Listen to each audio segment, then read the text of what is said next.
सुप्रभात मेरे प्यारे बच्चों।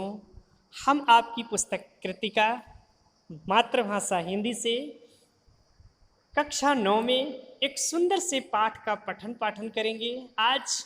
और पाठ का आज का टॉपिक है माटी वाली। ठीक है, तो ये जो लेखक है इसको लिखने वाले विद्यासागर नौटियाल हैं।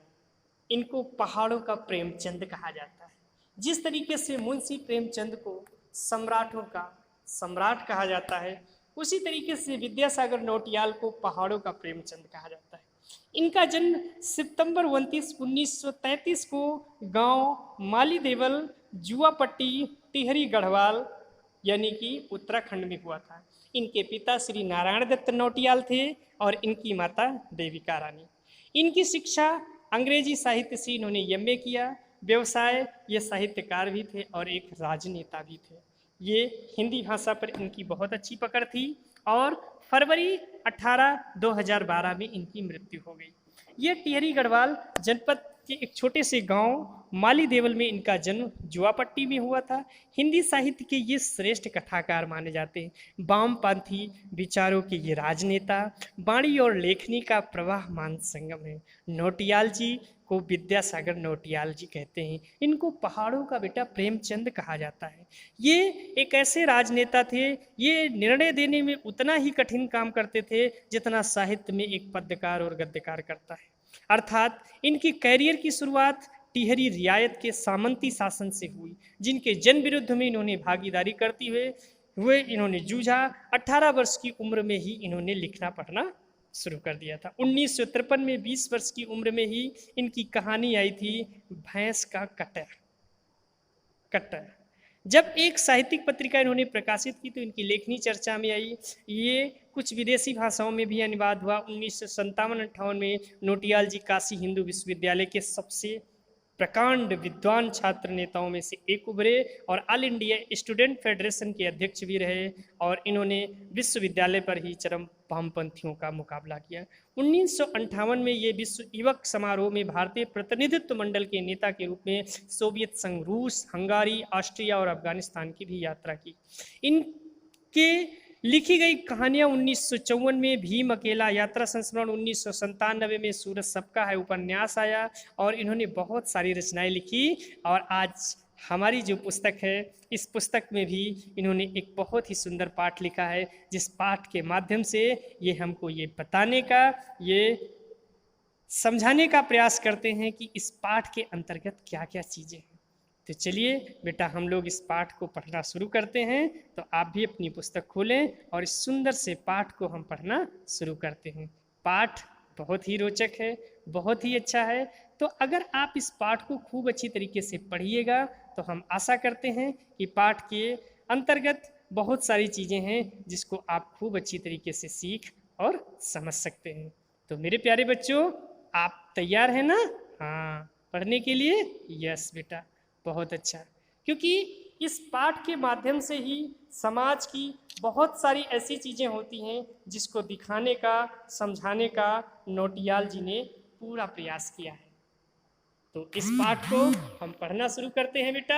आप भी हमारे साथ तैयार हैं ना? हाँ, चलिए इनके द्वारा लिखे गए इस सुंदर से पाठ का हम अच्छी तरीके से पठन पाठन करना शुरू करते हैं। ये पाठ जो है, इस पाठ के अंतर्गत बहुत सारी चीज़ें ऐसे समझाने और बताने का प्रयास किया गया है जिसमें उस समय की जो स्थितियां थी, उस स्थितियों को कितने ही मार्मिक और अच्छे ढंग से नौटियाल जी बताने का प्रयास करते हैं कि शहर के सेमल का तक्कड़ मोहल्ले की ओर बने आखिरी घर की खोली में पहुंच करके उसने दोनों हाथों से, उसने क्या किया? दोनों हाथों से, कितना अच्छा सा भाव बताने का प्रयास कर रहा है कि उसने दोनों हाथों से की मदद से अपने सिर पर धरा बोझा नीचे उतारा। मिट्टी से भरा एक कंटर, माटी वाली। वाह, टिहरी शहर में शायद ऐसा कोई घर नहीं होगा जिसे वो न जानती हो या जहां उसे न जानती हो। घर के कुल निवासी वर्षों से वहां रहते आ रहे थे, किराएदार, उनके बच्चे तलक। घर घर में लाल मिट्टी देते रहने का उस काम को करने वाली वो अकेली थी, उसका कोई प्रतिद्वंदी नहीं था। उसके बगैर तो लगता था कि टिहरी शहर के कई एक घरों में चूल्हे का जलना तक मुश्किल हो जाता था। वो न रहे तो लोगों के सामने रसोई और भोजन कर लेने के बाद अपने चूल्हे चौके की लिपाई करने की समस्या पैदा हो जाएगी। भोजन जुटाने और खाने की तरह रोज रोज की एक समस्या घर में साफ लाल मिट्टी तो हर हाल में मौजूद रहनी चाहिए। चूल्हे चौकों को लीपने के अलावा साल 2 साल में मकान के कमरों दीवारों की गोबरी लिपाई करने के लिए भी लाल मिट्टी की जरूरत पड़ती रहती है। ये उस समय की बात है बेटा, आज़ादी के पहले की, जब लोग गरीब होते थे तो किस तरीके से लोग चूल्हों पे खाना बनाते थे और उस चूल्हे की बनी हुई रोटियां कितनी मनोहर लगती थी, है ना बेटा। हाँ, तो उस समय की बात को नोटियाल जी ने बताने का प्रयास किया है कि कोई माटी वाली थी इसके गांव में टिहरी में, उसका वर्णन किया है। शहर के अंदर कहीं माट खाना है नहीं। भागीरथी और भीलांगना दो नदियों के तटों पर बसे हुए शहर की मिट्टी इस कदर रेतीली है कि उनके चूल्हों की लिपाई का काम नहीं किया जा सकता। आने वाले नए नए किराएदार भी एक बार अपने घर के आंगन में उसे देख लेते हैं तो अपने आप माटी वाली के ग्राहक बन जाते हैं। घर घर जाकर माटी बेचने वाले नाटे कद की एक हरजन बुढ़िया थी जिसको लोग माटी वाली कहते थे। शहरवासी सिर्फ माटी वाली को नहीं, उसके कंटर को भी अच्छी तरह पहचानते हैं। रद्दी कपड़े को मोड़कर बनाए गए एक गोल ढिल्ले के ऊपर लाल चिकनी मिट्टी से छुलबुल भरा कनस्तर टिका रहता है। उसके ऊपर किसी ने कभी कोई ढक्कन लगा हुआ ही नहीं देखा। अपने कनस्तर को इस्तेमाल में लाने से पहले वो उसके ऊपरी ढक्कन को काट कर निकाल कर फेंकता है। ढक्कन को ना रहने पर कंटर के अंदर मिट्टी भरने में और उसे खाली करने में आसानी होती है। उसके कंटर को जमीन पर रखते रखते सामने के घर से 9-10 साल की एक छोटी सी लड़की कामनी दौड़ी हुई आई। वहाँ पहुँची और उसने सामने खड़ी हो गई। मेरी माँ ने कहा है जरा हमारे यहाँ भी आ जाना। अभी आती हूँ। घर की मालकिन ने माटी वाली को अपनी कंटर की माटी कच्चे आंगन के एक कोने में उड़ेल देने को कह दिया। तू बहुत भाग्यवान है, चाय के टाइम पर आई है हमारे घर। भाग्यवान आए खाते वक्त। वो अपनी रसोई में गई और 2 रोटियां लेती आई। रोटियां उसे सौंप करके वो फिर अपनी रसोई में घुस गई। माटी वाली के पास अच्छे और इतने अच्छे बुरे भाग्य होने में भी ज़्यादा सोचने का वक्त नहीं था। घर की मालकिन के अंदर जाते ही माटी वाली ने इधर उधर तेज निगाहें दौड़ाई। हाँ, इस वक्त वो अकेली थी, उसे कोई नहीं दिखाई दे रहा था। उसने फौरन अपने सिर पर धरे ढिल्ले को कपड़े के मोड़ को हड़बड़ी से झटके में खोला और उसे सीधा कर दिया। फिर इकहरा खुल जाने के बाद वो एक पुरानी चादर को फटे हुए कपड़े के रूप में प्रकट हुआ। मालकिन के बाहर आंगन में निकलने के पहले उसने चुपके से अपने हाथ में थामी 2 रोटियों में से एक रोटी को मोड़ा और उसे कपड़े पर लिपेटकर गांठ बांध दी। साथ ही अपने मुंह यूं ही चलाकर खाने का दिखावा करने लगी। घर की मालकिन पीतल के एक गिलास में चाय लेकर लौटी। उसने वो गिलास बुढ़िया के पास जमीन पर रख दिया। लो, सदाबासी साग कुछ है नहीं, अभी इसी चाय के साथ निगल जा।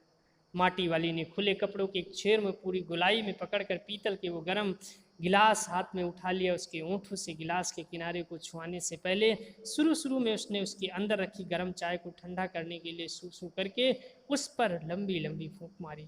तब रोटी के टुकड़े को चबाते हुए धीरे धीरे चाय सुकुड़ने लगी। चाय तो बहुत अच्छा साग हो जाती है ठकुराइन जी। भूख तो पहले से एक साग होती है ना बुढ़िया। कह रही है भूख मीठी की भोजन मीठा। तुमने अभी तक पीतल के गिलास संभाल करके रखे हैं। पूरे बाजार में अब किसी घर में अब ये नहीं मिल सकता है गिलास। इनके खरीदार कई बार हमारे घर की चक्कर काट कर लौट गए। पुरखों की गाढ़ी कमाई से हासिल की गई चीज़ों को हराम के भाव बेचने को मेरा दिल गवाही नहीं देता। हमें क्या मालूम कैसी तंगी के दिनों में अपनी जीभ पर कोई स्वादिष्ट चटपटी चीज़ रखने के बजाय मन महसूस करके मैंने 2-2 पैसे जमा किया था। करते रहने के बाद खरीदी होगी। उसके बाद ये तमाम चीज़ें जिसके लिए हमारे लोगों में नज़रों में अब तक कोई कीमत नहीं। बाजार में जाकर के पीतल का भाव पूछो जरा, दाम सुनकर के दिमाग चकराने लगेगा। और ये व्यापारी हमारे घरों से हराम के भाव इकट्ठा कर ले जाते हैं। तमाम बर्तन भाड़े कासे के बर्तन भी गायब हो गए हैं सब घरों से। इतनी लंबी बात नहीं सोचनी बाकी लोगों को। अब जिस घर में जाओ वहाँ या तो स्टील के भांडे दिखाई देते हैं या फिर कांच और चीनी मिट्टी के। अपनी चीज़ों का मोह बहुत बुरा होता है। मैं तो सोचकर पागल हो जाती हूँ कि अब इस उम्र में इस शहर को छोड़ करके हम जाएंगे कहाँ। ठकुराइन जी जो जमीन जायदादों के मालिक हैं वे तो कहीं ना कहीं ठिकानों पर जाएंगे ही, पर मैं सोचती हूँ कि मेरा क्या होगा। मेरी तरफ देखने वाला तो कोई भी नहीं है। चाय खत्म कर दी माटी वाली ने, एक हाथ में अपना कपड़ा उठाया, दूसरे में खाली कंटर, और खोली से बाहर निकल करके सामने के घर में चली गई। उस घर में था कल हर हालत में मिट्टी ले आने के आदेश के साथ उसे 2 रोटियां और मिल गई। उन्होंने भी अपने कपड़े को एक दूसरे छोर पर बांध लिया। लोगों के जाने तो जाने, वो रोटी अपने बुढ़ों के लिए ले जा रही थी। उसके घर पहुंचते ही अशक्त बुढ़ा कातार नज़रों से उसकी ओर देख रहा था। वो घर में रसोई बनाने का इंतजार करने लगता है। आज वो घर पहुंचते ही 3 रोटी अपने बुढ़े के हवाले कर देती है। रोटियों को देखते ही चेहरा खिल उठा बुढ़े का। साथ भी ऐसे ही बोल देगी, साग तो कुछ है ही नहीं अभी। और तब उसे जवाब सुनाई देता है, भूख मीठी मीठी की भोजन मीठा। उस समय की गरीबी का बेटा कितने अच्छे तरीके से भाव दिखाने का नोटियाल जी ने प्रयास किया है कि वास्तव में गरीबी एक दुश्वार होता है, एक दुश्वार है समाज के लिए। हमारा शहर गांव के इतने पास भी नहीं था, कितनों ही तेजो, फिर भी घर पहुंचने में 1 घंटा तो लग ही जाता था। रोज़ सुबह निकलते जाती और अपने घर से पूरा दिन माटा खाना में मिट्टी खोदना और फिर विभिन्न स्थानों पर फैले हुए घरों में उसे पहुंचाना रहता था। कितने अच्छे तरीके से इस पाठ को बताने का प्रयास किया, पहुंचाना रहता था। कितने अच्छे तरीके से इस पाठ को बताने और समझाने का प्रयास किया है। रातें घिरने लगती हैं, घर पहुंचने से पहले रोज रात घिरने लगती है। उसके पास अपना कोई खेत नहीं, जमीन भी नहीं, एक टुकड़ा भी नहीं। झोपड़ी जिसमें वो गुजारा करती गांव के एक ठाकुर की जमीन पर खड़ी थी। उस जमीन पर रहने की एवज में उसे भले आदमी के घर में भी माटी वाली की तरह काम करने का बेगारी करना पड़ता था। नहीं, आज वो एक गठरी में बदल गए और बुढ़ों की कोरी रोटियां नहीं देंगी। मोटी माटी बेचने में उसे आमदनी में उसको एक प्याज खरीद लिया। प्याज को कूट कर वो जल्दी से तल लेगी, बुढ़ों को उस पहले रोटी दिखाएगी, ये नहीं सब्जी तैयार होते ही परोस देगी और उसके सामने 2 रोटी। अब वो तो 2, उसे ज़्यादा नहीं बचता है। बाकी 1.5 बची रोटियों से माटी वाली अपना काम चला रही थी। 1 रोटी तो उसने पेट में पहले ही जमा कर हो चुकी थी। मन में ये सब कुछ सोचती, हिसाब लगाती कि, और उसके बाद वो घर पहुंच गई। उसने बुढ़े को अपने घर रोटी की कोई ज़रूरत नहीं रह गई थी। माटी वाली के पाँव की आहट सुनकर हमेशा की तरह वो चौंका नहीं। उसने अपनी नज़रें दूसरी ओर नहीं घुमाई। घबराई हुई माटी वाली ने उससे छू कर देखा तो अपनी माटी को छोड़ करके वो जा चुका था। टिहरी बांध पुनर्वास के साहब ने उससे पूछा कि वो रहती कहाँ है, तो तुम तहसील में अपने घर का प्रमाण पत्र ले आना।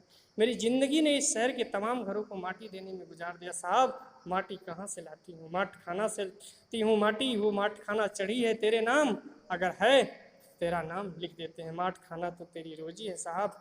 बुढ़िया इसे जमीन का कागज चाहिए, रोजी का नहीं। बांध बनाने के बाद मैं क्या खाऊंगी साहब, इस बात का फैसला तो हम नहीं कर सकते, पर ये बात तो खुद ही तय करनी पड़ेगी कि टिहरी बांध को 2 सुरंगों को बंद कर दिया गया। शहर में पानी भरने लगा है, शहर में आपाधापी मची है। शहरवासी अपने घरों को छोड़कर वहां से भागने लगे हैं। पानी भर जाने से पहले ही हम कुल शमशान डूब गए। माटी वाली अपनी झोपड़ी से बाहर बैठी है। गाँव से आने वाले हर जाने वाले में एक ही बात कहती जा रही है कि गरीब आदमी का शमशान नहीं उजाड़ना चाहिए।